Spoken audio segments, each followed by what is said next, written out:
I had a lot of friends in those buildings. Starfleet was able to destroy most of the Breen attack force, but by then, most of the damage had been done. We must give the enemy credit. To launch an attack on Starfleet headquarters. Even my people never attempted that.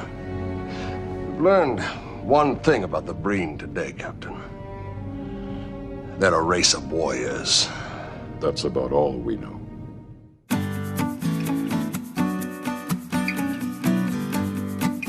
Welcome, everyone, to a book club. Yes, a book club episode of Positively Trek. We haven't had one in a while, and that's like everybody's fault. That's associated with the show in some way or another. We've had different reasons. We've had to delay and take a pause in our reading schedule, but we're back on it. We're back on top of it. This is the book club where we're going to cover the book from 2004, Tales of the Dominion War. And I'm excited about this. I'm Bruce Gibson with Dan Gunther. Dan, let's talk books. It's been forever. I'm so excited. It feels like I read this book like a month and a half ago. Actually, that's probably about right. And yeah, we haven't been covering the books. We've put that on pause, and I'm so excited to talk about this book in particular. Well, I'm excited about it too, because I didn't choose it and you didn't choose it. So back at Star Trek Mission Chicago, I did a book panel, and Jessie Earl, aka Jessie Gender, was on the panel with me, and she said to me afterwards, I want to come on a book club episode. I'm like, all right, pick a book. And it's this book. Jessie, you picked Tales of the Dominion War. Why did you pick that book? Also, hi, listeners. Hi, everybody. I actually picked this one because I actually have never read it. Because back when I first got this book, because I've been collecting books since I was like 10, 11. I've been collecting Trek books. And this one was always on my shelf, but I hadn't seen the Deep Space Nine yet at that point. I had only seen like TNG. So I got it, and it's like, it's Star Trek. But I don't know what this is. What is the Dominion War? And I was so confused. So I've had this book since like my early days of loving Trek, and then never actually read it. I've thumbed through it and read like a story here or there since then. But I've just like, now I have an excuse to actually read it with everybody, and I was very excited to do it. So that's why I picked it, because it's one that like I'm always like, oh yeah, I need an excuse to read it. Yeah, well, that's why we do this podcast. Excuse to read books we haven't read, or excuse to reread books, which surprises me because I thought this was a favorite book of yours, but you hadn't read it before. Well, it's a favorite book of mine because of that reason, and also because I've like read certain stories of it that I did like. Like I do remember some of them because I did sort of pick them up, and like the ones that were relating to characters that I knew, like Spock, for example, that appears in this, and then also Loxana Troy, because I knew them from like TNG and their appearances then when I was a kid. So I always loved those stories, but then I would get to like TOS stuff or things like that, and I'd be like, I don't know who are these people? What's happening? Okay, sure. Yeah, because this is a mix of short stories that take place during the Dominion War that we didn't see on TV. Mm-hmm. Well, and there's some things that we did see on TV that are in the book. But before we get into it, Jessie, could you give a rundown of who you are to those people who have no idea who you are? Which is surprising to me, because I feel like everybody in Star Trek knows who you are. No, most definitely not. But yeah, no, I'm just a dork making videos on the internet is how I initially sell myself. But for those of you who haven't heard of me, my name is Jessie Gender. I make YouTube videos, mainly talking about political and social and LGBTQ and sometimes specifically transgender issues within pop culture and geekdom, with a focus hugely on Star Trek. So a lot of my videos will take an episode of Star Trek and then sort of extrapolate it out into talking about like present day issues and things that we're talking about today, because science fiction and Star Trek has always been about that, always been about talking about issues of today rather than just tomorrow. And so the biggest video that you all have probably seen on my channel, if you've heard of me, is the Sex and Star Trek series, where I made a 5.5-hour video on Sex and Star Trek: The Next Generation and how it's displayed and thought of. So it's a fun job to have, but it's a really, really weird one to have. So I enjoy it, and people seem to enjoy it, so I'm continuing to do it. So that's me. Awesome. Well, of course, we're so thrilled to have you on the show. We've had you on the show before for just kind of a regular episode, but first time doing the book club, so that's exciting. Which is hilarious, because like I'm a huge book fan. Like Star Trek books are actually my favorite part of Trek. So I'm like, have me on, please. Now, why is that? Why are the books your favorite thing of Trek? Because that's how I am too. It's what kind of sold me more on Trek and how I became a bigger fan. Two reasons. The first reason was I got into Trek right towards the end of like the Rick Berman era. Like I started watching Star Trek week to week on Star Trek Enterprise season 3. So I only had 2 years of like getting to watch Star Trek as it was on the air. And then after that I would discover it in reruns and stuff. But the only like Trek that I had to look forward to, like it's like a new thing coming out for a very long time, was the Star Trek books. And also my parents are divorced, so they would meet whenever they would like trade me off between their houses to like see them. They would meet at a bookstore, and I would always go to the book section and just like read all the Star Trek books that were in there in the Barnes and Noble or whatever, or Borders actually, if anyone remembers that. So yeah, no, that's one element of it that was just part of my Trek experience.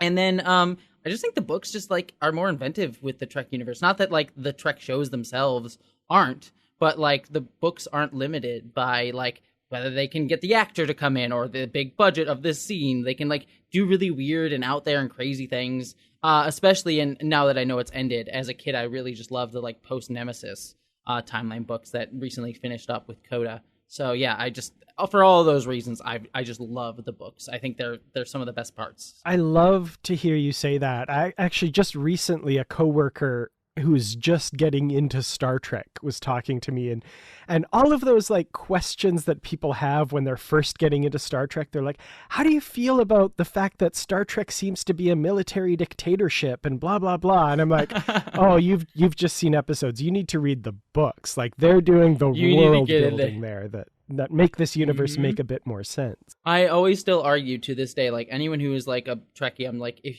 you really want Star Trek, read anything by Una McCartney. Yes. That's where the real Trek begins. Star Trek written by a doctor of sociology is how Una writes Star Trek, right? So yeah, that's so good. Literally any book that has her name on it, I'm like, all right, I'm already in for it. It's my favorite book already. Yeah, she does some incredible books. And I mean, there's so many good books out there, and there's some stinkers, especially in the early days. But, you know, that's the thing when new Star Trek TV shows were coming on. They're so different. They don't fit the norm, you know, when Discovery, that type of not episodic, but serialized, where everything else was episodic, it was something different. But at the same time, to me, it kind of felt like a novel. So I feel like reading the novels and, like you said, doing stranger types of things in the novels, things that are different that we're not used to seeing on screen, made it maybe even easier for me to accept something different on screen. Do you think that was the case maybe for you too? I think so, yeah. I mean, like, novels can get weird, and I always liked weird, and I always like experimenting with the format and things like that. And even, like, there's a direct lineage from the books to the current crop of shows with, like, Kirsten Beyer being on Discovery, and I think she came out on season 1 and then became a producer of Picard in that series and sort of been throughout all the shows in a lot of different ways. So, yeah, there's, like, a direct lineage there, and I think that really helped. But even, like, the older books that you were talking about, that like some stinkers, I think they're fun. Yeah. Like even books that are bad, I've always made the argument, I would rather a weird and bad story than one that's just sort of like, yeah, that's fine. It's like my problem with like big budget movies a lot of the time nowadays, where it's just like, yeah, that was fine. And honestly, I'm just kind of bored. I'd rather like a movie just swing big and totally miss, or a book or anything like that, rather than it just being like, yeah, that was okay. Yeah. I think it's just way more interesting. Taking some risks rather than, you know, it tested well with audiences, you know. Exactly. That's why I always argue with Picard season 2. Not to get off on this tangent, but like I don't like Picard season 2. It's probably my least favorite of definitely the modern shows. But that being said, I still appreciate season 2 because it was taking a risk and doing something different, rather than like it just had been like, yeah, that was a fine season of a show. Like I have feelings about Picard season 2, and I'd rather have feelings about something rather than it just be like, yeah, that came out and existed. Yeah, that's great. Yeah, it seems that season 2, it's either people love it or, well, I don't want to say hate it, but yeah. I know some people that do hate it, even people that generally like other stuff. Right. Well, okay, let's get to this book because there's so many Trek authors that are well known that participate in writing stories in this book. But Dan, I wanted to ask you, you've read this book prior to us rereading it for this episode, right? I actually hadn't. This was my first time reading it. This is one that, for whatever reason, I never acquired. It's never been on my shelf. And which is crazy because it's right up my alley, right? Like, I sing the praises of Deep Space Nine. I love that show so much. I love all of Star Trek, but I love Deep Space Nine. So it kind of shocked me that I'd never read this one, even though I see it referenced all the time in other novels by other stories that these many authors have written. But yeah, this was my first time reading it. Wow. Okay. I just assumed that you probably read, I guess because when I read it, when it came out, I just assumed, oh, well, Dan probably did too. I don't know why I think that way, but yeah, I got it when it came out in 2004. I read it, or, probably that year or around that time. But, yeah, then I reread it like whatever, June or whenever we were talking about doing this episode. And then I kind of skimmed through it again recently, and it helps to reread it again, but I'm still probably going to forget parts, and you guys will probably remind me. I'll be at the same spot too, because it's been a couple weeks since I read it, so I'll be like, parts that hopefully I forgot, you'll remember, and vice versa. Yeah, hopefully we can all patch each other's memories here. Exactly, because it's not this one single story, right? So it's probably easier to remember, because I think there's 12 in here. There's 12 different short stories. Yeah. Mm-hmm. So we're not going to go through each one at a time, because I can tell you we could spend 5-10 minutes on each one. This show will go on forever, but I do want to touch on all of them. But, my first question though, and I'm not going to point to either one of you, so I'll let whoever wants to go first on this, because I'm putting you on the spot. But did you have a favorite story that really stands out? Ooh, I'm going to jump in, and it's probably the answer that a lot of people have, because it really stuck out on this, is 11 Hours Out by Dave Galanter. That's the Breen attack on Earth, and Picard is there separated from the Enterprise, kind of having to coordinate the planetary defense and stuff. For a number of reasons. A, it's got a lot of action, it's got a lot of stakes. And B, I mean, Dave Galanter, having fairly recently lost him, and him being someone who I have developed a personal relationship with over the years, to kind of read this and realize, oh, there's another story by him that I haven't read yet, just made reading that extra special to me. So for a number of reasons, that one just immediately kind of floats to the top in my mind.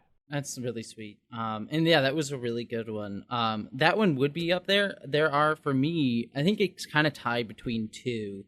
One is Twilight's Wrath, which is David Mack's one, which is actually the one that features the character of Shinzon, mostly because Star Trek Nemesis is my least favorite Star Trek movie, but it's the one that I had so much, but like the idea of the Remans is so fascinating, like this oppressed race that like are also a further offshoot of Vulcans. And like the character of Shinzon was so misused, but I think has an interesting place. And so actually getting a story with him within the Dominion War and how he used that to get to power, I think is actually a really, really cool storyline to see that you normally wouldn't get to see in Trek. So I am glad that one exists. And then the other one that I really loved was, it was called The Ceremony of Innocence is Drowned, which is the Loxana Troy one, because it Loxana Troy, I guess I just appreciate the underappreciated characters, which is just Loxana Troy is always underappreciated, and I love this storyline because it like showed her like kind of fierce fire that sort of gets ignited during the Dominion War, and also some of the horrors that happen to Beta Z, which only get sort of referenced within Deep Space Nine and never really actually shown, and sort of just some of the things that happens there. So I think those two are probably my favorite of this one.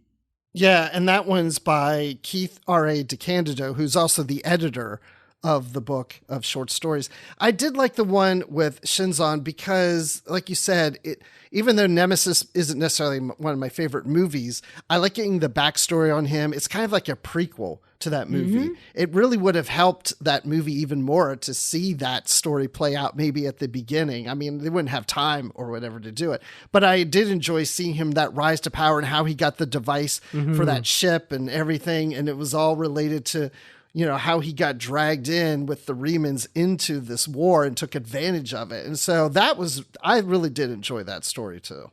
It really helps Nemesis quite a bit because, like, there are many problems I have with that movie, but one of my major problems, or two of my major problems with that film, is One, it's like you learn that the Remans are this oppressed species that are like working around the mines, and then for some reason they suddenly have the most powerful ship in all of Star Trek up until that point. Mm-hmm. It's like, how and why?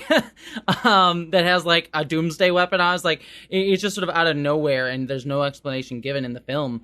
So that's a problem that this story solves.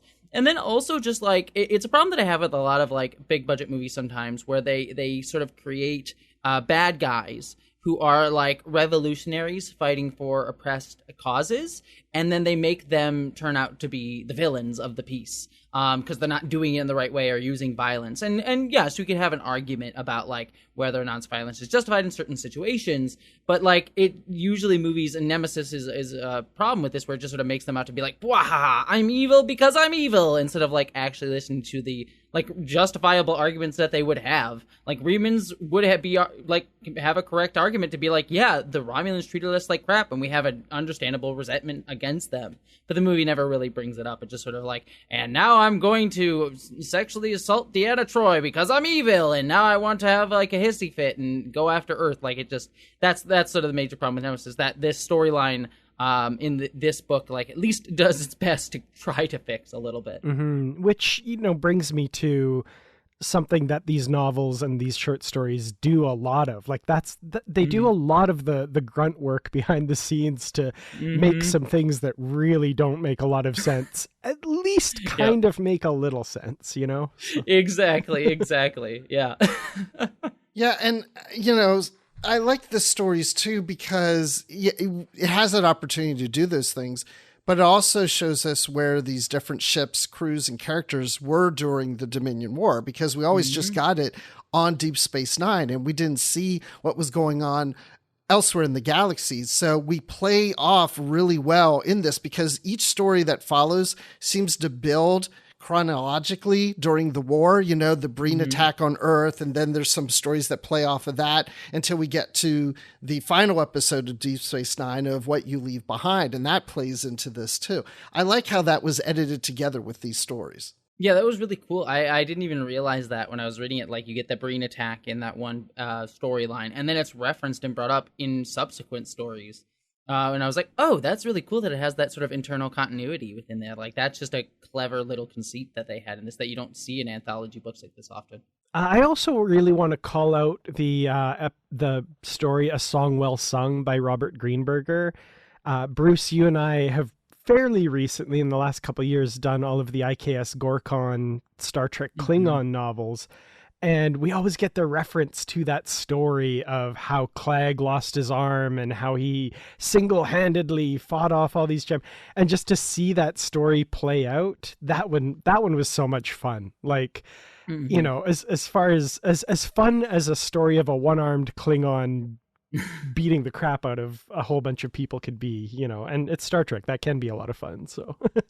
Yeah, no, that story was really cool. I haven't read the Gorkin books, but I know of them, and so I was like, oh, cool, I get to read a Gorkin story. I didn't realize it was, like, actually directly referencing, like, a backstory that they had for it. Yeah, because they're all part of the post-Nemesis continuity or the, a time to, like, that era of books.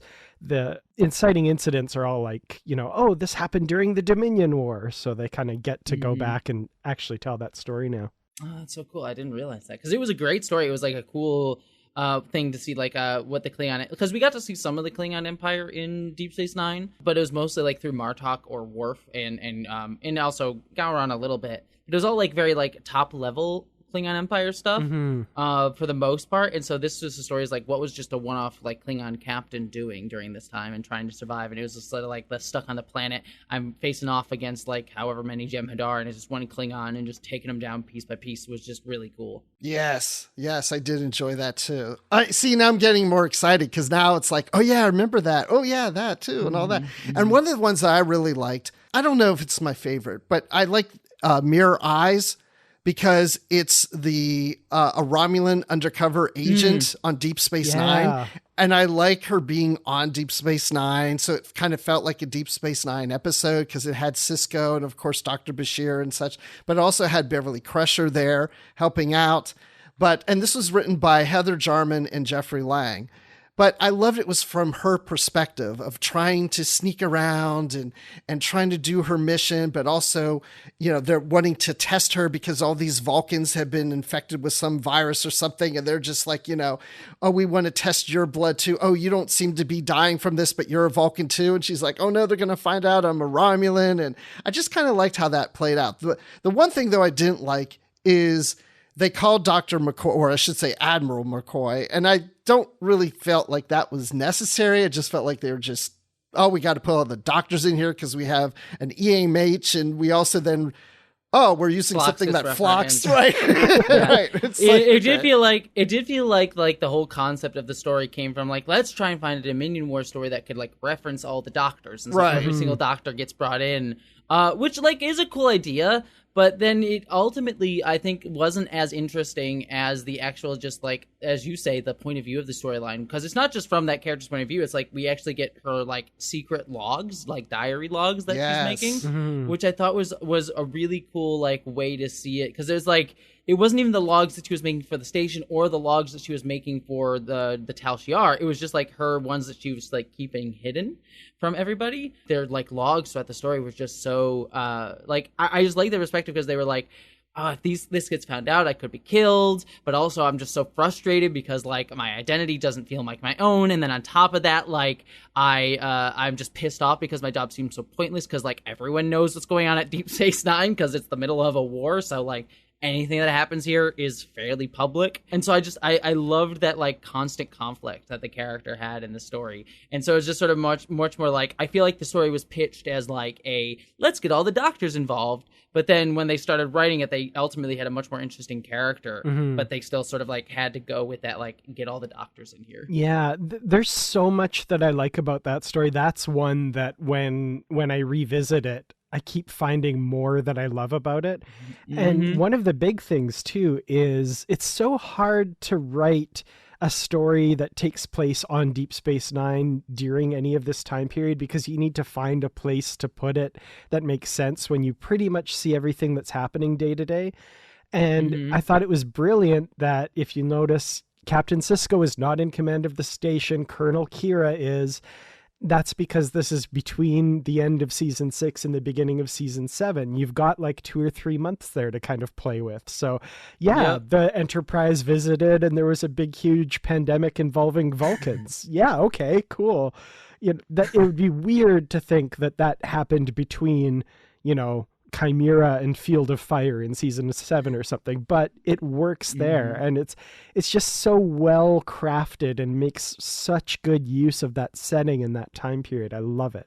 No, it was very, very clever. Like, yeah, that was also an excellent story. I like Field Expediency by Dayton Ward and Kevin Dilmore too, because even if you don't read the SEC novels, the Starfleet Corps of Engineer novels, it still plays well. You don't need to have read any of those novels. They were a bunch of ebooks back in the day, and they were republished as short stories in different printed publications. But you have the USS Da Vinci and these characters of Duffy and Stevens, and they're fighting the Breen forces.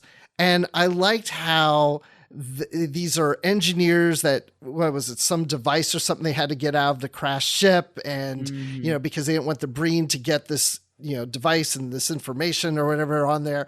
And I think it was Duffy, which one? No, Stevens gets hurt, or I can't remember which one. I think it was Stevens. I think it was Stevens. I think you're correct. And then you have like these other officers, Starfleet officers there to help. I don't know. That one was kind of fun for me. I mean, because it wasn't fun just like, oh, fun, ha, ha, ha. No, it's war, right? I mean, they're dealing with war and shooting off these Breen and worrying about being attacked, worrying about dying, but they have to get this information out. They can't get to the ship, so they have to survive. I thought that was an interesting book. And by Dayton Ward and Kevin Dilmore. So yeah, that was a good one for me. That was a fun one to showcase what people who aren't soldiers are doing during this, and the uses they're being put to during this war effort and stuff. I thought that was fascinating, and the little kind of turns the story took with regards to, Captain Gold kind of saying, look after my engineers, and the intelligence operative being like, yeah, no, we got them kind of thing. It's interesting, the kind of interplay there. It felt like a little bit of like very lower Dexian in a kind of a way. It not necessarily in them being like lower decks in terms of their rank or anything like that, but in terms of their necessity during the war and still like actually being of use and like needing to get this like Breen MacGuffin that they're trying to bring back. Yes. Any other standouts that you can think of that stand out to you? I mean, we got the first story, What Dreams May Come by Michael Jan Friedman. And I enjoyed that because that had the Vorta in it. Mm-hmm. And it had this character, Draz, who was the servant, and telling the story of, oh, you know, I had this dream that I was off planet and I could do these things. And he's like, oh, you're a servant. You could never do these things. But, oh, no, there's a secret identity in Draz. Yep, that was so great. I mean, I saw it coming before like it actually got revealed, and I was like, "Oh, Vorta, you're in for some pain." But it was one of those like kind of, it felt like one of those like Shakespearean tragedy sort of things where you just have like the very like lord ruler sort of sitting on his throne, being like, I'm just sitting here enjoying myself without realizing the pride cometh before the fall, as they say. So I thought that was a really cool, like, cute little story to start off with. Yeah, I enjoyed the kind of ratcheting up of tension because it's from the Vorta's perspective. It had kind of an almost Telltale Heart feel to it, where yep. that slow dawning of realization of what's happening and how much trouble he's actually in. I enjoyed that aspect of it for sure. That was fun. Mm-hmm. It also kind of showed us how the Vorta sort of disregarded first contact rules. Like the Federation would be like, we need to protect these planets. We can't go there. The Vorta's like, these backwater planets, we'll just set up, make ourselves gods for a while. And yeah, they'll figure it out eventually, but by that point we'll already be too ingrained and we'll have already gotten what we needed from them from the war. So it just showcased a different philosophy around this time that the Dominion was willing to use in order to get what they wanted, the resources they needed from the war, which was an interesting sort of like background element. You know, Michael Jan Friedman is also known for writing a bunch of the Stargazer novels. Mm-hmm. And by the way, I didn't say at the beginning of this episode, and it's too late to say it now, but we are getting into spoilers here. So, yes. But anybody who listens to our shows know that we dive right into these. But the secret agent is revealed to be Ben Zoma, who was security chief on the Stargazer in Michael Jan Friedman's novels. And I mean, I have only read maybe one or two of those. So, I mean, I'm not that familiar with them, but I did recognize the character's name when I got to the end of this story. But a lot of people wouldn't. But it is kind of revealed that he is working with Jean-Luc Picard because he does contact him. So again, I love the play off of novels. You know, they just don't play off of what you see on screen, but they play off of other novels that have been out there and just add more and more to it. Yeah, this is what I miss about, like, and we're still getting that with some of the books that are coming out now that are in the sort of the new timeline, sort of post like Picard timeline, where they do kind of interconnect a little bit. But I do miss that this era of like Star Trek novels where you just had like, oh, like this author writes like this series of novels a lot of the time, and this author writes this series, like Peter David writes the New Frontier novels or whatever, and then those characters suddenly pop up every once in a while in other things and get referenced. So this book sort of was like a nice little way for those to all weave through. But also the book does a good job where like if you don't know those things, it still works as its own like singular story. Yeah, it's a nice little treat if you're aware of those things. It rewards the longtime readers while not alienating the newcomers, right? So Exactly. Yeah, that's what I tell people all the time. Even if you don't read other Star Trek novels, I mean, they catch you up, or you don't even need to read those novels to know the backstory. When you're picking up another novel, the story is good enough as it is. And speaking of these little treats, Night of the Vulture by Greg Cox, the next one in this book, does that thing too, because wasn't it the Q Continuum novels, Dan, that we read that uses the Beta 12-8 entity? Yeah, the little spinning ball of light that feeds on hatred and racial prejudice and stuff. Yeah. Yeah, that was fun because it was nice to see a little TOS reference, and also getting to see things from its point of view too. Which is kind of interesting. I loved that. And also like seeing how it was like very, very hungry during the middle of the Dominion War, or very like getting to build up all the resentments of a war. Showcases like, oh, this is feeding time, I guess is the best way to put it. I was thinking during that story that like Star Trek does this thing where it does outlandish, weird, alien, sci-fi, crazy stuff until it's like, oh no, we need to focus on a real world allegory like a war. And it's like all of that stuff kind of just pauses for a while we do, war allegories and stories about soldiers and that kind of thing. But this is the Star Trek universe. All of that stuff is still out there. And how does that respond to, a quadrant-spanning conflict where there's these vast armies facing off? And so, yeah, a creature that feeds on hatred and fighting, what would their feeding grounds look like during this conflict? And what might that result in? I really liked that. I thought that was great. And it died, right? At the end?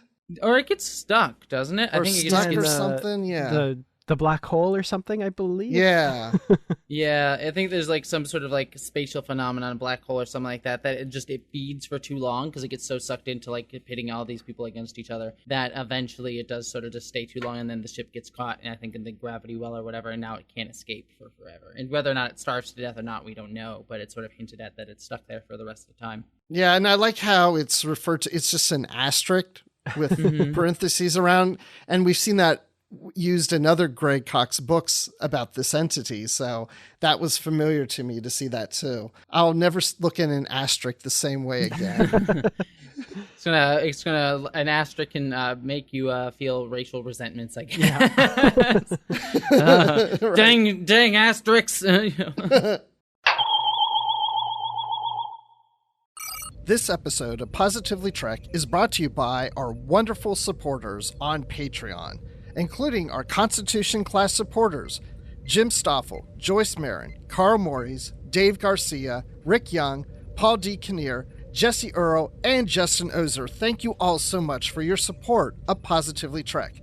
If you would like to become a patron of the show, go to patreon.com/positivelytrek. You can get early access to episodes, exclusive content, shoutouts, associate producer credits, and more. Once again, that's patreon.com/positivelytrek. Thank you all once again. And now let's get back to the show. Well, before we get to some of these other stories in here, I want to mention this other thing. So at the beginning of each story, it kind of gave you a little brief history of where the story takes place or what events happen before this story. And then after that, it would give you like a little bio about the author. And I have to admit, I did read the little history thing at the beginning, saying it up, but I didn't read about the authors because I know all these authors, so I didn't feel like I needed to. But I was just curious if any of you read those. I did. I do remember. I definitely did read them just because I don't know. I have this weird thing in my brain where I'm like, oh, the author put some work into writing this thing. I have to honor them, because they'll totally know if I read it or not. But yeah, it's one of those things that like sometimes I'm like, oh, that's interesting, that's cool, and then other times, and I hate to say it, where I'm like, oh, I just read that and I did not retain any of that. Sorry, Greg Cox. Love ya. That was pretty much my feeling on it too, because I don't remember any of them, to be quite frank, because I do vaguely know most of these authors. So I was like, oh yeah, that's that author that does this thing. It was nice to sort of touch upon, like some of them would say like, oh, this author writes like these novels or these types of books that sort of like give a little prelude of what characters might be in the story. But other than that, I didn't really remember too much. Yeah, I didn't read them. I kind of know what you say, Dan. It's like I felt like I should, because it's there. I mean, that's why I have the book, is to read the whole thing. But at the same time, I'm like, why should I read this right now? Because I already know who these people are and what they've written. I mean, I glanced at them, but I just didn't sit there and just read it word for word. So I was just curious if any of you had done that or not. So what we're saying is, if any of those authors are listening right now, we hate you. David, Mack, or Dayton Ward, or anybody, Peter David's listening, we hate you. That's the long and short of it. We hate you until we read your bio, and then we appreciate you.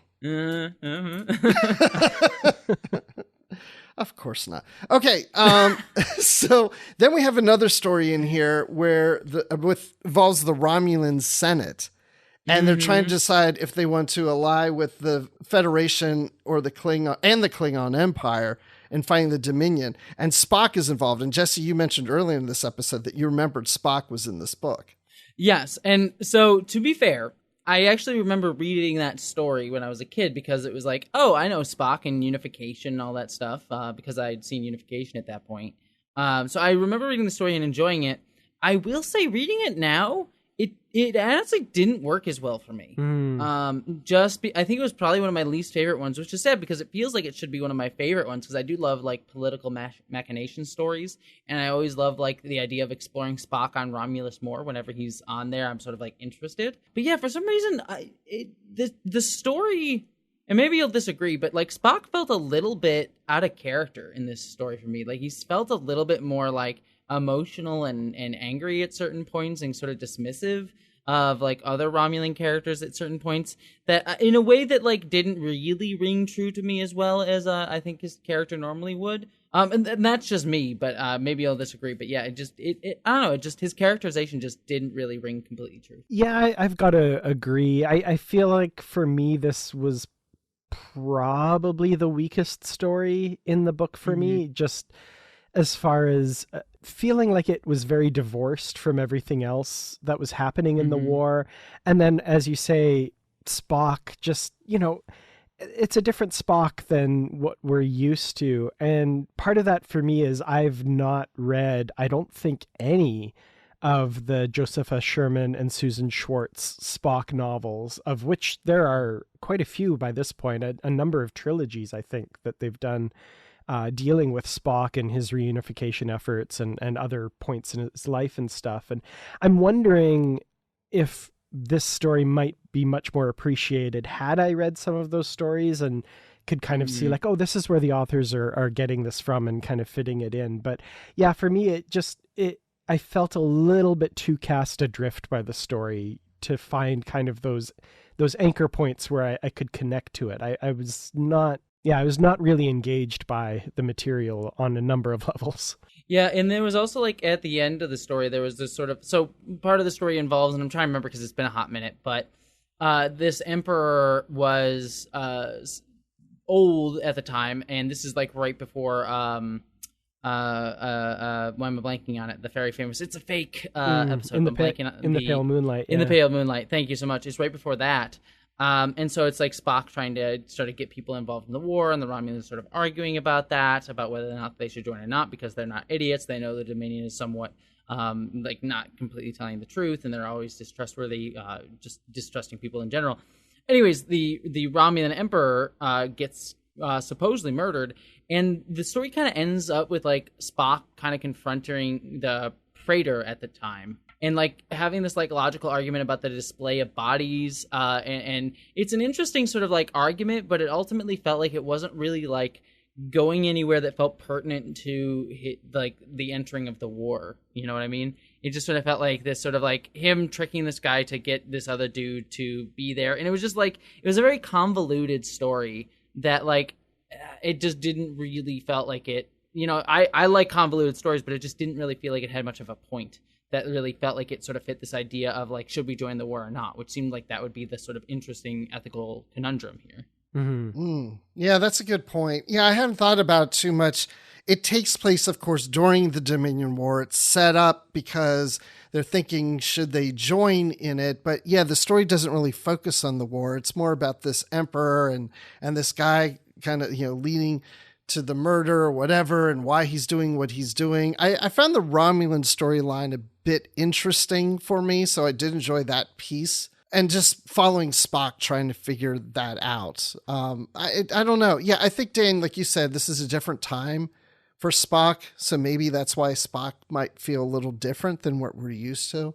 But it still worked for me. It wasn't one of my favorites, but I still enjoyed the whole Romulan aspect of it. I'm starting to realize that I really like the Romulan stuff. Like I'm not really big into Romulans, but for some reason I was really liking them in this book. I think my problem is just like, I think I'd be really interested in Romulan politics stories. Like those books may be something I would love to pick up because I haven't read them either, but I have them. But like, it's something that I would like to be interested in. I just think when this is a short story, the story that this one was trying to tell was just a little bit overcomplicated and a little bit convoluted, and not necessarily focused enough on what it wanted to say. And so when you have a short story, you kind of want to be a little bit more focused than, let's say, a novel would be, where you can kind of have these sort of like big, long tangents and explorations. And as a result, I just think that this story just didn't feel focused enough, and ultimately just sort of left me feeling, I think, Dan, you said a little bit of drift while rating it. So. And I think I remember looking up a number of the characters and events in the story and realizing that they link quite heavily to a lot of the storylines in some of those other novels that I could get that. Yeah, I just have no experience with them. So it's kind of like, ooh, this character came in and said this. Whoa. And it's, to me, who has never met this character before, it just fell flat kind of thing. So, yeah. Well, that story, I don't think we mentioned it, is called Blood Sacrifice. So if anybody's picking up the book, still read it, you know? Yeah, no, it's definitely interesting. It's like, it's not like it's one of those like trash, don't read it at all. It's not horrible, but it was just not my favorite. Yeah. Okay, so we've touched on some of the other stories that follow it, and then we get to 11 Hours Out, Dan, which you mentioned earlier was one of your favorites, and we didn't talk a whole lot about it, but the Breen attack on Earth, to me, having this like halfway or a little past halfway in the collection of stories really worked for me, because it felt like all these stories that we were getting are taken different places during the Dominion War. And then this is this big event that happens that kind of sets up a lot of the stories that follow. It's the whole Breen attack and how the Breen are involved. And it just, this really felt like a tragic war story to me. Yeah, it really, to me, sets up the stories before this and the stories after it. So it really works as a linchpin for the collection, I think. Yeah. And I also really think that it kind of sold like Earth getting scarred in the war, because other than the two-parter in Deep Space Nine that is before the war itself, where they go back home and sort of like the fear that a lot of people are feeling Earth leading from the shapeshifters leading to like a military state almost. That's the only really time you get a sense of like Earth really feeling the ramifications of the war. And so because even in season 7, you get Sisko on Earth and it seems all pretty fine. I mean, he's allowed, like the war's going on, he's allowed to take 2 months off to go work at Sisko's for a while. So the war never really seems to hit home on Earth in a way that this novel, or this story, I should say, lets you feel. And I like that. I like that like Earth like felt some of the scars of the Dominion War in a way that they was sort of allowed to not be in the show. And I have to say, as someone who's not a citizen of the United States, I can't, of course, know exactly what this was like and stuff. But, I had parents who were vacationing in the U.S. on 9/11, and a lot of what they were saying that the people around them seemed to be experiencing, and that I saw a lot of that in this story. And I'm wondering if that was something that either of you picked up on as well, that there was this, idea of this complacency and all of a sudden this can't happen here kind of thing going on, which I thought worked really well in the utopia of Earth in the 24th century. Yeah, 100%. No, it definitely has a post 9/11 or a 9/11 attack sort of feel to it, most certainly. And also the sort of like collective pain of it that you get from it, that like came out of that time, that was sadly used for, unfortunately, very patriotic and nationalistic ends that were not so great at the time. But the sense of collective pain and community that you get a sense of towards the end of that story, with Picard sort of wanting to protect the younger Starfleet ensign, or was it, or young Starfleet ensign, that was part of like his extended family, from this sort of stuff, and realized that he really can't. I think like that element of it was sort of interesting. Yeah, that whole thing about, they can't, attack Earth. We're well protected. It won't happen here. And it does. That even plays off in the next story called Safe Harbors by Howard Weinstein, where Admiral McCoy and Captain Scott, Montgomery Scott, they've left Earth, they're on the ship, and they get the news of this. And even then, it's like, that couldn't happen. Earth's fine. It wouldn't happen there. So it even plays into that story. But now I'm just curious of your thoughts on Safe Harbors, because they're helping, they get in touch with this other starship that has lost its captain. It has these young officers on it because they were attacked by Breen, and the captain's dead and everything. And so Scotty and McCoy are on this planet getting their ship repaired or whatever. And this is a planet that usually kind of just stays away from anything and they don't get involved. What did you think of this story? This was probably my second least favorite one, just because it felt, again, another unfocused one. And to be quite frank with you, since we did read this a while ago, this is the one that kind of slides off my brain a little bit the most, because I don't really remember much of it. Just 'cause I remember reading it and being kind of like, okay, what's exactly going on? Like, I liked the idea of it coming off of the Breen attack of the last story. That was probably the most interesting part of it for me. The rest of it just kind of like just glanced off my head, and it didn't really stick in there for at least a month or so later. So yeah, this one might be my second least favorite as well. I did enjoy it. There were a number of things that I did kind of connect to in the story. One of them being McCoy and Scott kind of getting this news second, third hand of something that's going on, but not really getting a confirmation. I kind of liked that uncertainty there, and putting myself in their place of how I'd feel if I found out that my home had been attacked or something had happened, but there's just, is it still there? Is it not? That was interesting. I kind of almost wanted them to play with that a little bit more than they did.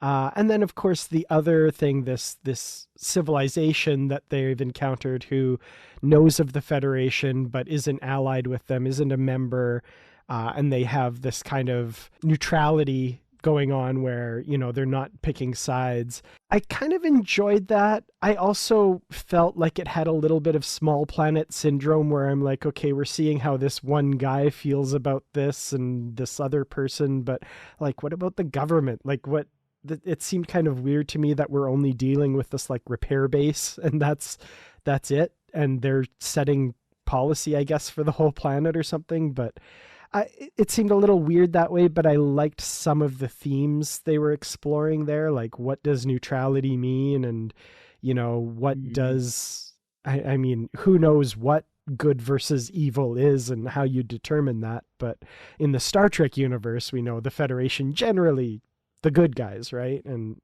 how does a species that says they're neutral react to that? And when given the evidence on either side and stuff, I don't know. It was interesting. Yeah, I mean, you just made me think of, with your first part of that, I mean, I agree with everything that you said, but like the first part of that was when 9/11 happened here, because I was very young at the time, my dad and my stepmom were actually in, I believe, France. They were in Europe, and I believe it was France, and they like had to deal with like being in another culture at that time.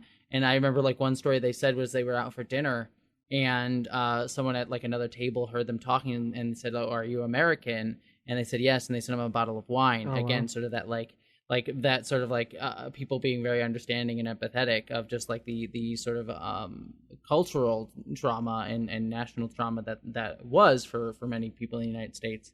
And so that element would have been really interesting to sort of see because they would have had to learn about it like through those secondhand ways. So it would have been an interesting sort of idea that this story didn't really explore. So you made me think about that. It's interesting how we keep bringing up 9/11, and this book was only 5 years after that. Mm-hmm. No, actually, no. I'm sorry, 3 years after yeah. that. Yes, yeah.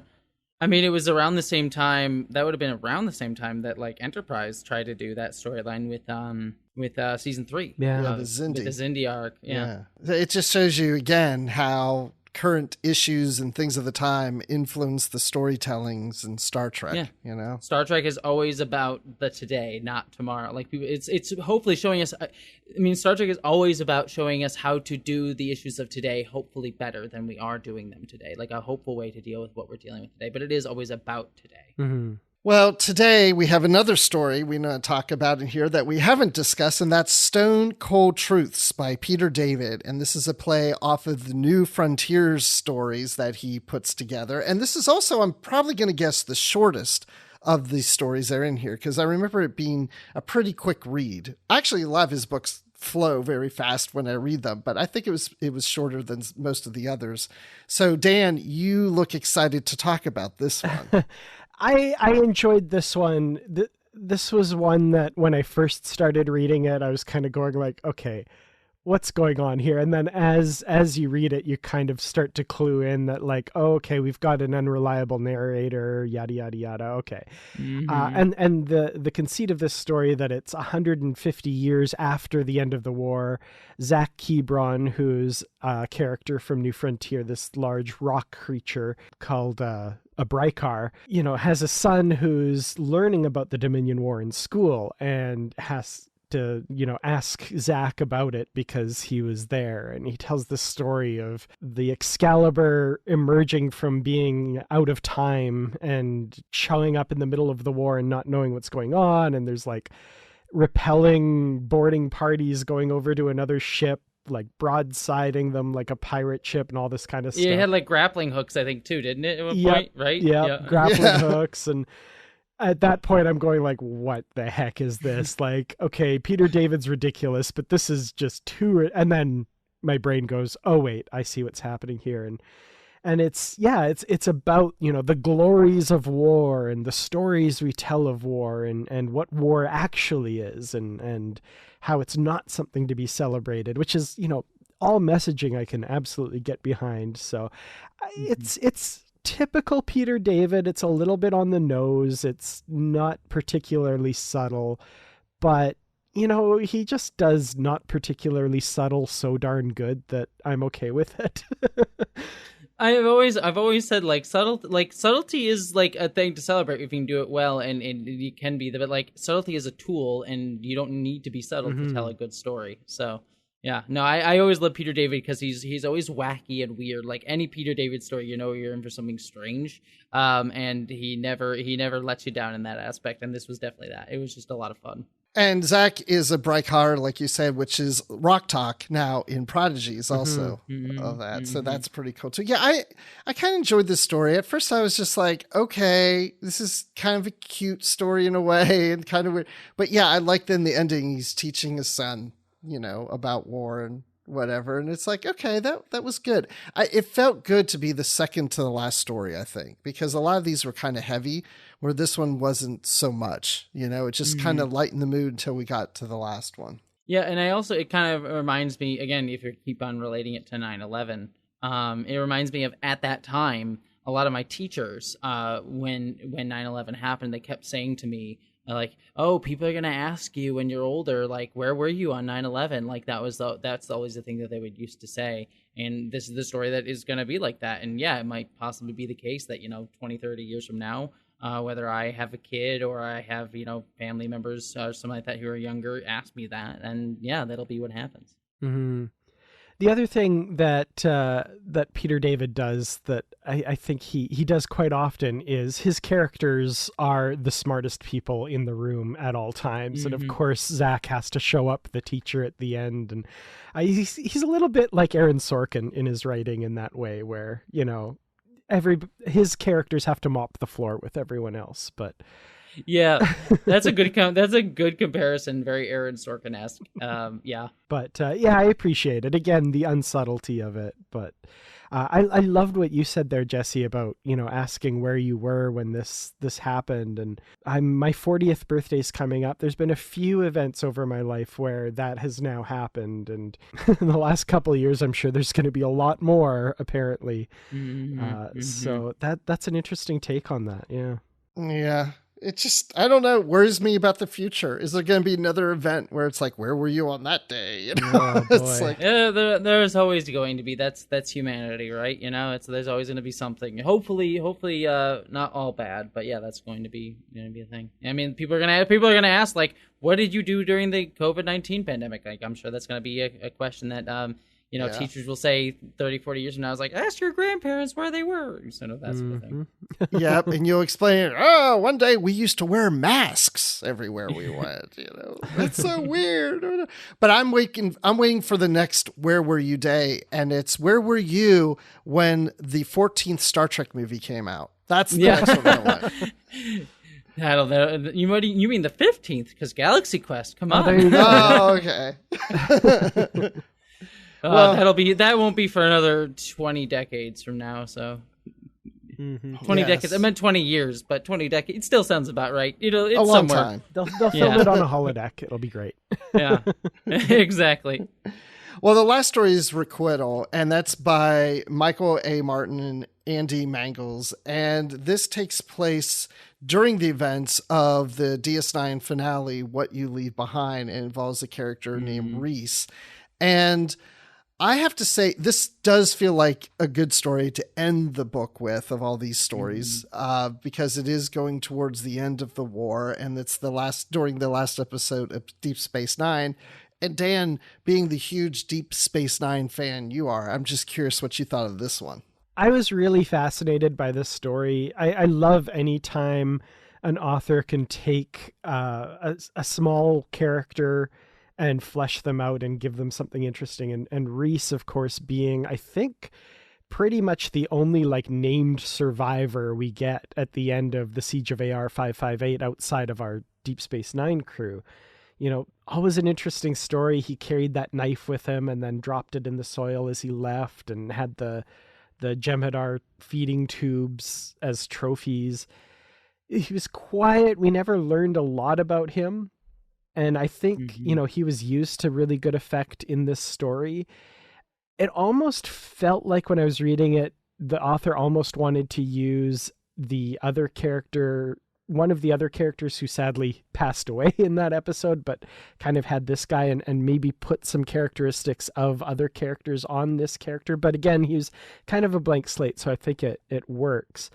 And then the other one that surprised me was the Cardassian officer was also somebody we saw in the final episode of Deep Space Nine, just had a couple lines kind of thing. So I really enjoyed that and how closely it tied to what was going on in that story. So on a number of levels, I enjoyed the story and was appropriately traumatized by what some of the characters go through in it too, I think. Yeah, I thought it really worked again, especially as a final story, because it was a really story about what happens after war, and we got to see a little bit of that in the show proper, but not a lot. And while this story takes place during that episode, I think it almost in a weird way kind of better grapples with some of those traumas that are left after a war than Deep Space Nine did, because a lot of it was just sort of everyone saying goodbye. It was very bittersweet, and then Siska going to fight evil Gul Dukat. So it was still had a lot of that action. Whereas this one's a much more of a quieter thing, where it's Reese trying to kill the founder, because there's a lot of trauma and resentment and anger that still exists, even though the peace or war has been ended, I should say. And it's a difficult thing to really grapple with, but it's just the war's over, but there's still a lot of scars that need to, or a lot of wounds that need to heal over, and will become scars and will never fully heal. And I think that it's an interesting sort of look at that in a way that I think not that it's a bad thing that Deep Space Nine didn't necessarily deal with that in and of itself, but it's something that it could have and it didn't, and I think this story does that really well. I mean, I think it's an important note to leave this collection of war stories on too, that kind of drives it home a bit. Yeah, exactly. Well, I was just thinking there was a novelization of What You Leave Behind. I've never read the novelization, but I'd love to see this story worked into that novelization, so when you read it includes this, because that's what I love about some of the novelizations out there that really expand and give you extra scenes and extra character development and things that you didn't see in the movie, and this would play so well into that. So that would be really cool in my opinion. But the changeling, she freaks me out even on the page. I could just hear her voice, and just even she's just I don't care if I'm killed, I pay the price or whatever. It's for all the things that she's done, but yeah, it was a good ending. It just showcases her character just had no remorse. The only reason she gives up at the end is because she's kind of backed into a corner, because she personally would die otherwise, and she was willing to just let everyone die around her if Odo hadn't offered her that chance to survive at the end there. So yeah, it just speaks to she didn't stop the war because she believed in peace and wanting to end it. She was ready to sow salt the earth Yeah, so it just makes her even more terrifying at the end here, like, because it's Mm-hmm. like, she deserves to go through a trial and be held up for crimes or whatever that determines to be is the case. But it's also sort of like, yeah, you understand a lot why Reese would be wanting to say, like, she deserves to die because she's a terrible, terrible person. And again, not to say that it's a right choice and that she should be, held accountable via a trial, but you understand the emotion. Yeah, absolutely. Well, I mean, that's it. I mean, those are all the stories. And then the book ends with the Dominion War timeline that Keith DeCandido put together. And I mean, I didn't go through and read it, word for word. I just kind of skimmed through and picked certain parts of it. But the thing I like about it, it doesn't just acknowledge the timeline of what happens in this book or in the DS9 episodes, but what has taken place in other books, such as The Lives of Dax and Prophecy and Change and the comics and so on and so forth, even the Strange New Worlds anthology stories. And it gives you a timeline that combines all those into the back of this book, so you can get a full aspect of what was going on during the Dominion War. I don't know if either one of you read through those or not. I didn't. I just sort of glanced at it. I didn't read the whole thing. Though, funny you should mention, just random aside, just because you made me think of it, the Lives of Dax book was my first Star Trek novel that I ever bought. Oh. Randomly. Anyways, just as an aside. Very cool. Yeah. Put that on the list. I know. That's another one that I have not read. It was the first book I got because it was in $1. Sorry, this is an aside. This is a random thing, but like I was in a dollar store. It was a Dollar General, and it was in those those crappy little book sections that they have in Dollar Generals. And I was like, oh, it's a Star Trek thing. I don't recognize these characters because I hadn't seen Deep Space Nine at the time, but I want it. So yeah, that was my first book I've ever owned and never read. So I still have it. Oh, that's yes. Yes, I have that one, and I think I only read the first story, and I always think about, I need to read it, and it's sitting on my shelf. Yeah. Interesting. But you've read it, Dan? A long time ago when it first came out, so it's been a long time, but yeah. It's been a long road. Getting from there to here. Definitely. So, Jessie, what are your final thoughts on Tales of the Dominion War? I thought this was really, really great. I mean, there's a couple of stories here and there that I wasn't so fond of, but on the whole, I thought this was just a really, really great collection. Not only because it gives you a peek at all of the different places that a lot of our different characters throughout all of Star Trek were during the Dominion War, like Picard and a couple other characters in the books, but it also, I think, thematically, I think it just interestingly weaves together just a really good portrait of what war is like, a sort of tales of glory that you get from Klingons, the sort of looking back and retrospectives on it, the trauma that comes after the war, these people who feed on war and are warmongers, the pain that comes from being within it, people who aren't soldiers but have to live during a war. I think there's just this book just really gives a full fleshed out feeling of what war can really be like in a civilization like this, and the just totality of it. So I think it's a fun Star Trek book, and yet also I think just it pays homage in the best way to what Deep Space Nine was trying to do with its with the Dominion War in general. So I think for that, I think it's a really great collection.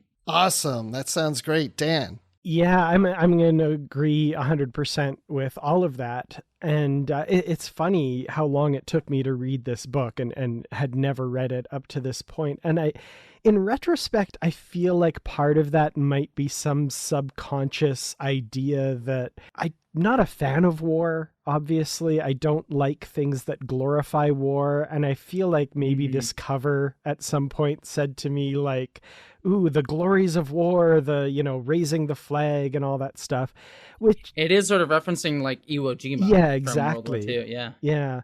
Which, is kind of a bit of a silly fear on my part because I know Star Trek and even more importantly, I know Star Trek as written by all of these authors. So, that fear is completely unfounded. There's stories that run the gamut as far as war goes in here. There are the things that, say the righteousness of soldiers marching off to honorable battle and all this stuff, but it's it's countered with the real trauma and the real scars that war produces. And I feel like it's a very well-rounded representation of, Jessie, you put it perfectly, what war means to a civilization like the Federation, or the other civilizations that got drawn in over the course of the war. So yeah, I highly recommend this collection. I found something to enjoy in every story, even the couple that weren't my favorite, you know? So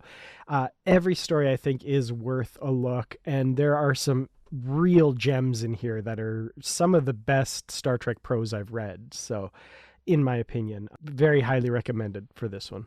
And also one other thing we didn't touch upon too, I mentioned it earlier, but there's that Loxana Troy story that we didn't talk too much about, that I also think is just a great look at like civilians, how civilians sort of like have to deal with this sort of thing. And she becomes like a sort of like a resistance leader on Beta Z in that story, which I think is cool. And also, I didn't even think about this, like Mr. Hood dies. Or Mr. Mr. Hom, Mr. Hom, excuse me. He dies in this, and it kind of explains where he was. Like, yeah, it's like, wow, that's dark and it's rough. So, I've forgotten about that. Yeah. And he even speaks, and they're like, "Oh, I didn't know he talks." yeah. No, it's a very bittersweet end, but I mean, yeah, it showcases like real loss, you know? Yeah, absolutely. No, that was a really good story. I mean, there's a lot of good ones in here, and even the ones that we were saying are least favorite are still good ones. You know, they're all good. There's just some that, you know, we like better than others, and I don't really have much more to say than what the two of you have said about it.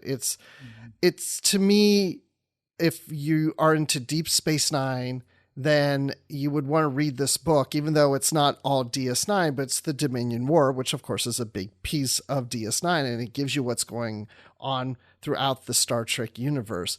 And as we were talking through this here at the end, when I was listening to the two of you, I'm going to make a plea to Simon & Schuster to do something similar during the Klingon War from Star Trek Discovery, because you're not going to step on any toes, because they've moved on to the 32nd century. So let's see what other starships were doing during that time. I mean, we had John Jackson Miller do what the Enterprise was during that time, but I'd like to see others. I forgot that we had that book too. Yeah, it would be interesting. And it would be really cool with regards to that too, is you've also got a nice built-in chunk there where Discovery was gone for 6 months of that war, right? They jumped ahead, and we've got that nice 6-month period to play with in which the Federation was brought to the brink, right? So yes, that's when it needs to take place. Yes, in that 6 months that we didn't see. I love it. Yes, that's what we need. So Simon Schuster, get on it.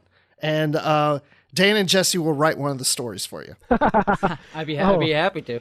I mean, I would too, but don't expect much. Well, I'll do a quick rating, and then I want to hear what yours are. So I'm going to give this 4 out of the 5 doctors in one story. So Dan, what do you say? Oh man, that's a good rating. I'm going to give it, I'm going to say 4.5 out of 5 grumpy dock workers that don't want to fix Federation starships. Nice, Jessie. I'll give the same as you, Dan. 4.5 grappling hooks that try to like grapple onto the Excalibur out of 5. So yeah, 4.5. 4 hit and then 1 glances off, but it gets close. I was going to say 4.5, but I didn't want to chop a doctor in half. So I just went with 4. But I guess if you're going to chop 1.5, it should be the EMH, right? I was just saying, he glitches, so it's only his legs appear. Oh, there you go. Right. Yeah. You'd hear him complain about that. Or just his top half is like, only my top half. What's going on here? Complaining and whining about. You'd know he would. Oh, yeah. Yeah.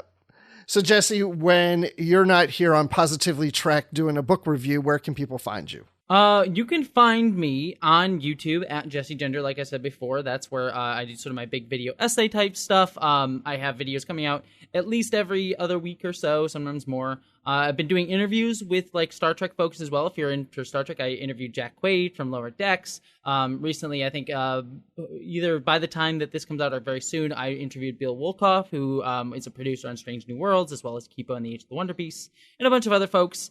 So check out that because there's a bunch of Star Trek stuff. I have a secondary channel called Jessie Gender After Dark, where I do news, reviews, reactions. I'm reviewing Star Trek Lower Decks over there.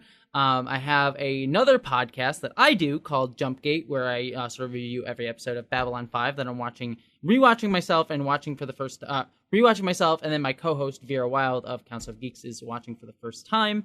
And that's pretty much everything I do. And since this is me wrapping up, I'm going to say this right here.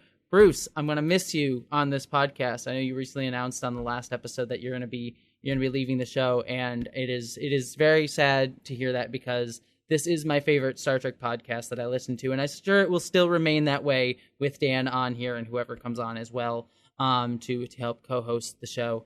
But you will most sorely be missed, Bruce. So thank you for all the entertainment you have given me on this show for many months and years now. So yeah, I just wanted to say that I'm gonna miss you. You do really good work. So I wish you all the best in all your endeavors, and I'm sure I'll see you around. It's not gonna be the last time we see or talk to each other, of course. But I will miss you week to week. So well, thank you. I appreciate that.